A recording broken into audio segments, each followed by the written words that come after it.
Welcome to Solitude, a podcast for women ages 40 and older, hosted by Ann Calcutt and Shelley Roy. As life coaches, we believe that thoughts create your sense of self and enrich well being.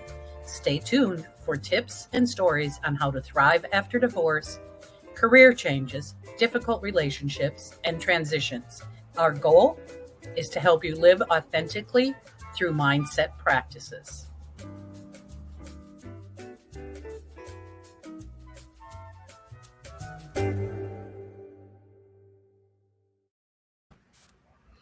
Welcome. Good morning, everybody. At least it's morning for us. That's right. It's morning here. Good morning, everyone. So we wanted to talk about, we started this conversation about the other day. I just did it again.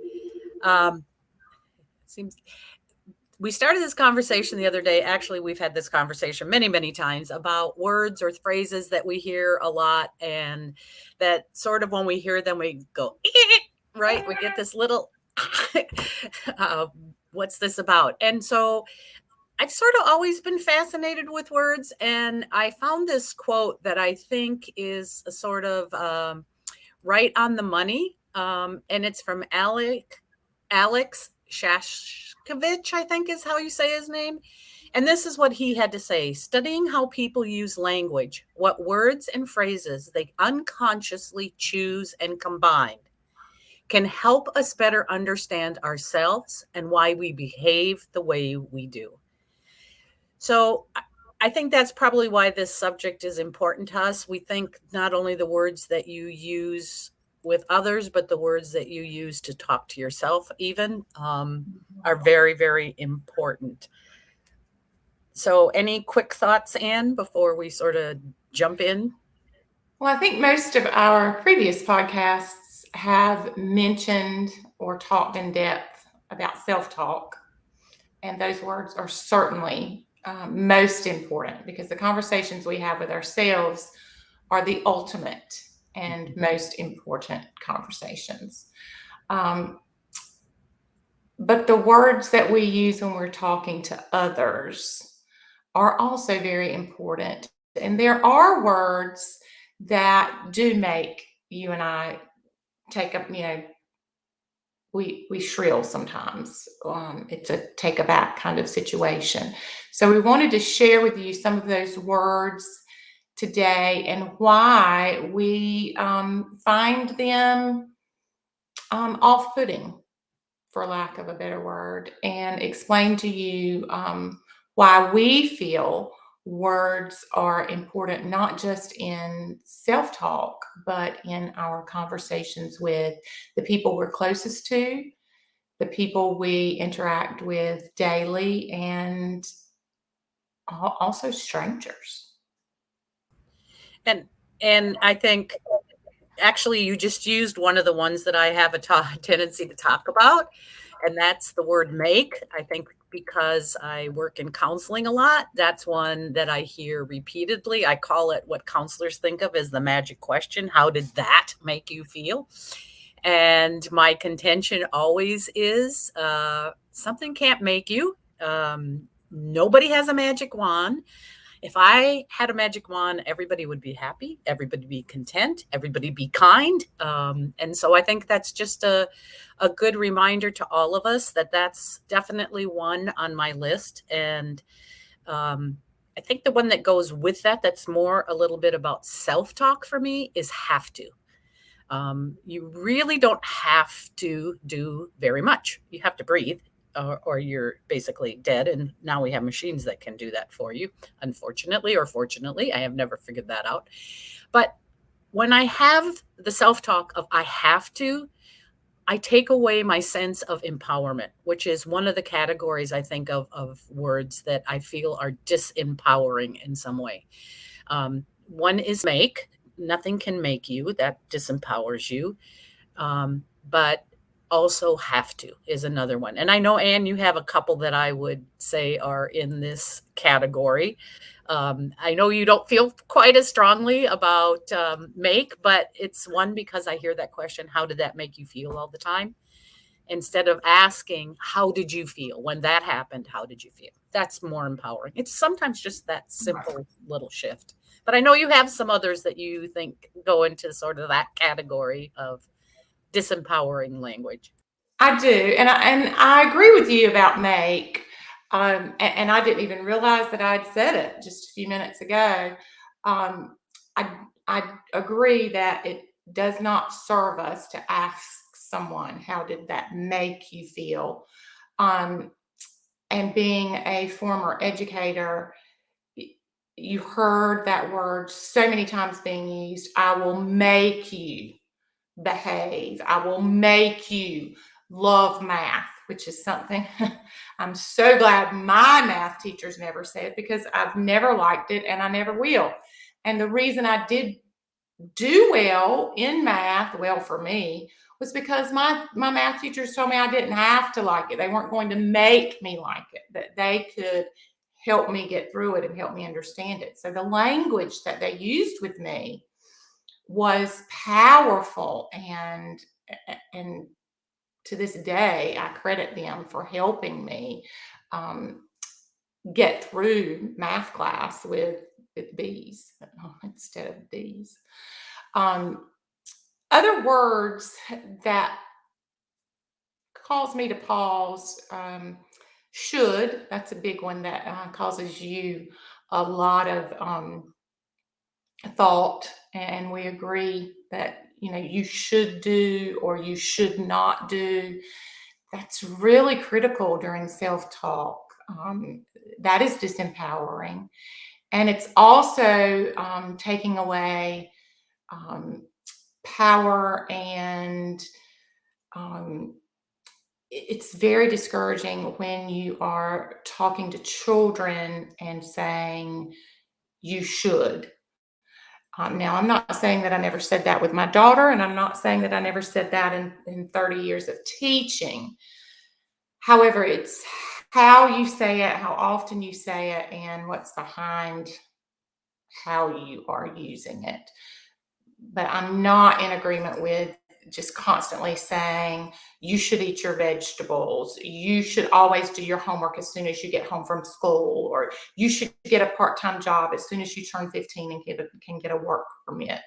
It's so authoritative when you should in those particular ways.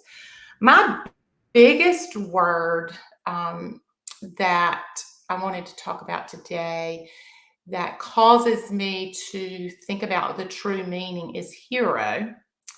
And the definition, the textbook definition, is a person who is admired for courage, outstanding achievements, and or noble qualities. Well, I mean, lots of people can fit into that. However, hero is so loosely used these days. When we think about COVID, and how every person who showed up for work was a hero during COVID. I strongly disagree with that. You were showing up for work because you had value in what you were doing for work. You needed a paycheck to feed yourself and support your family if you had one. Showing up for work does not make you a hero. Um, I just think that we have lost the sense of trueness when it comes to what an actual hero is.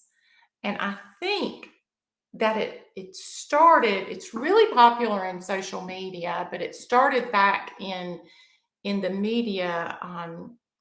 For me, I started noticing it back in 2009 when um, when Sully, the pilot, landed the plane on the Hudson River and,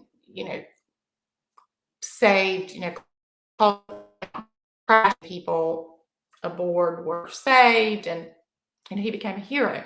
Well, yes, he was doing his job. I don't think that there's a pilot out there, and I may be mistaken, but I think any pilot would have tried to have saved the plane from crashing. That's what they're trained to do. But all of a sudden, he was a hero. He wrote a book. Books were written about him. It became a movie. all he did was show up for work that day, and it was a terrible day at work. And he did something that he was trained to do, a situation that he was trained to do, hoping that he would never have to do it, but he did it and it was successful. He did it successfully, and people's lives were saved. And I do admire him for doing his job. But it was back then, after that story, that I started noticing that everybody became a hero.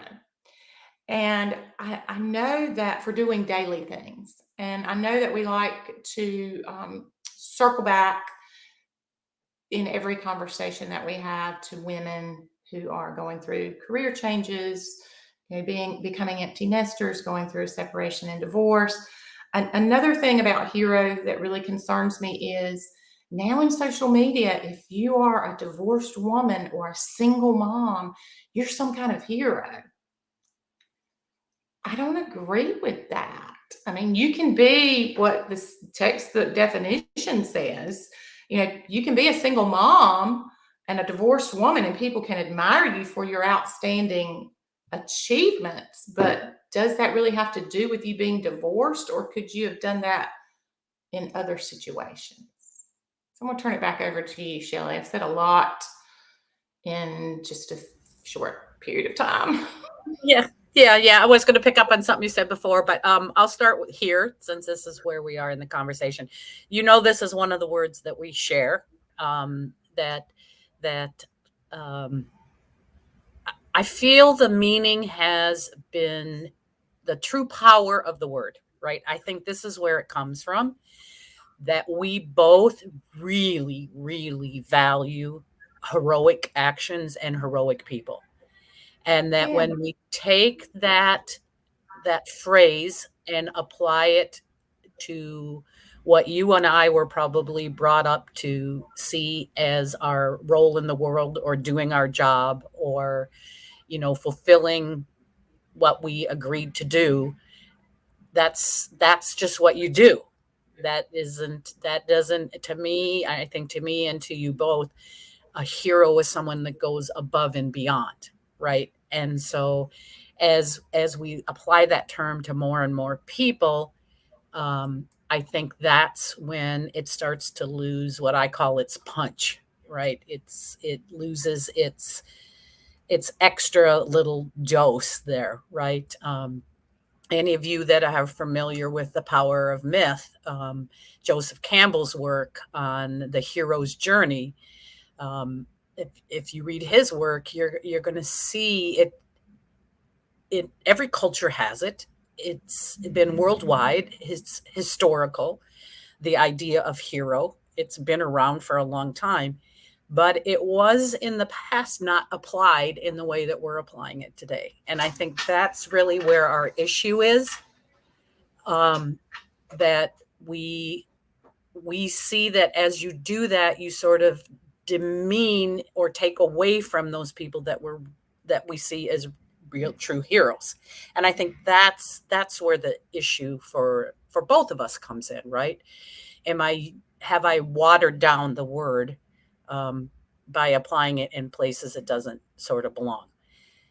I think another one for me that fits in that category, and you and I have talked about this one a little bit. I'll start with it, and then I'll have you jump in here. And that's the word trauma. It's another one and I think for me,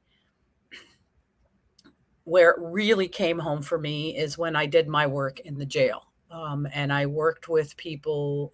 Well, first of all, I lived through Vietnam, the Vietnam era, and my brother's friends in particular, many of them were in the draft and whatever. And Nam was a place that they experienced what I would call significant trauma. People who came back from Vietnam came back traumatized, right?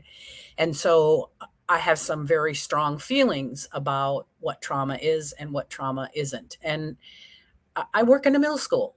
I have kids that feel like they're having a traumatic experience when somebody rolls their eye at them or their friend doesn't talk to them. I I I get frustrated with that, right? Because I feel we've lessened the meaning of the word, which takes away from those people that have really experienced it.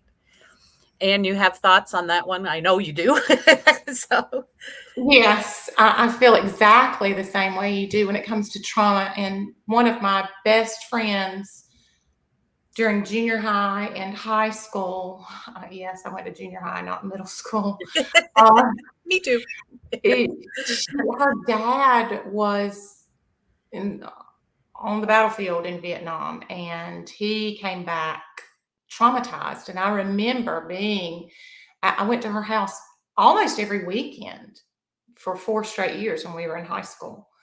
And I remember how he had to go to the VA a lot. He was under constant doctor's care. He went through major depression. Their family was different in caring for him. He was a wonderful man. He was a great provider for his family. He was a wonderful father, wonderful husband, but it was different. He went through significant trauma, and he's still living. I mean, he's a grandfather today. He still goes through a lot of trauma, hearing voices. He's been on medication for years, still in therapy. I mean, that to me is trauma. And like you being in education for all these years, the term has just become so loosely used. I mean, it's trauma if your parents are divorced. Okay, well, my parents were divorced. I'm my only child. Her parents are divorced. There's, there are levels to that. I see it much differently.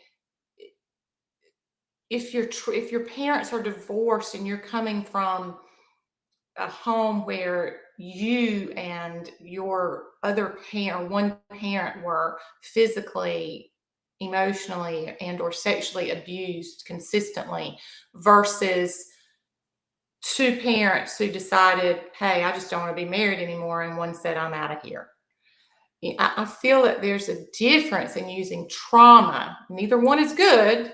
I'm not saying either situation is good. Divorce is terrible. It's a bad thing, and there are lifelong effects. Please do not misunderstand me. But this idea of PTSD for every single thing, she said my shirt was ugly. We get that a lot in high school. Or I didn't make the cheerleading squad. Or, you know, Sheila's not my best friend anymore because she went and spent the night with Jessica. That is not trauma. And please do not try to label someone as having PTSD when we have people who are emotionally abused every single day, physically abused every single day, people who, fought in Afghanistan and see things that most people will never ever see, that are truly truly traumatizing, people who have been kidnapped victims. I mean, I think of all of those things because I watch a lot of ID on TV. But I think about how those people have truly been traumatized, and then I hear someone just very, flippantly say, oh, she's going through some trauma. Her boyfriend of 2 years broke up with her, and he's taking somebody else to the prom. Welcome to life. And let's talk about some mindset work and some thought work and how you can move forward with that, because that will not be the last time something like that is going to happen to you. Yeah. So yes, I feel the same way you do. Yeah. I do want to pick up on two things that you said. One is about divorce. I know because that's typically your client base. And even though divorce, I would agree that anybody that's divorced would agree that it's hard, right? It's a tough journey, but I also don't want our audience to not realize that we recognize very clearly there are times when in the end it is the best solution for everyone involved, right? Yes, that that absolutely. that that for some people that is the path that needs to happen to serve everyone involved. Yeah. In fact, in education now we have trauma informed instruction. Mhm. Um, it's, I think again, it's like the word hero in the same way is that we've watered it down. And when you continue to dilute those people that really have experienced that, I feel like we're sort of, um,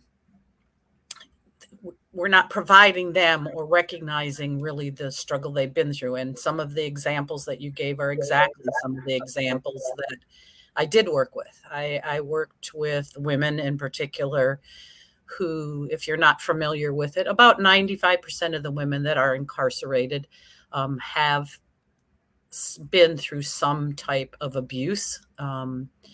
And that's reported abuse. And you need to recognize that not all abuse is reported. So, so there are traumatic people do live through traumatic things, but I think you're also very clear in that this is where thought work, this is where thinking about your own language, being self reflective becomes very, very important. Paying attention to the language you're using, how you're telling your story, how important that becomes, the words that you're using, because that colors everything else that's going on in your life. And so, thinking about how I talk about my life, how I talk to others, what language I listen to. If nothing else, I hope from today's podcast, you start listening more to yourself and the language that you're using. I would add another one that is on the list of my list that's very similar that we hear a lot in school, and that is bullying. And I agree that bullying happens. Unfortunately, I think it happens to a lot of people, adults and children. I know several people that I would agree have been bullied at work, in particular, or in a relationship. But I also think we've gone the other way as well, where we have said something is bullying when it's not. And maybe this is particular interest to me since I have two books on the subject. So I probably have real strong feelings about this one. For me, bullying has to be the acronym we often use is RIP, repeated, intentional, and power based. And I found this great little slide that I thought was really helpful, sort of, in terms of this. That is it bullying when someone says or does something unintentionally hurtful? And I think that happens a lot in schools. I think a lot of times people don't look at, we don't see other people's intent. Right. And we can come back to that here in a minute. And they are basically, I would probably label that rude, right? We would all have different labels for it.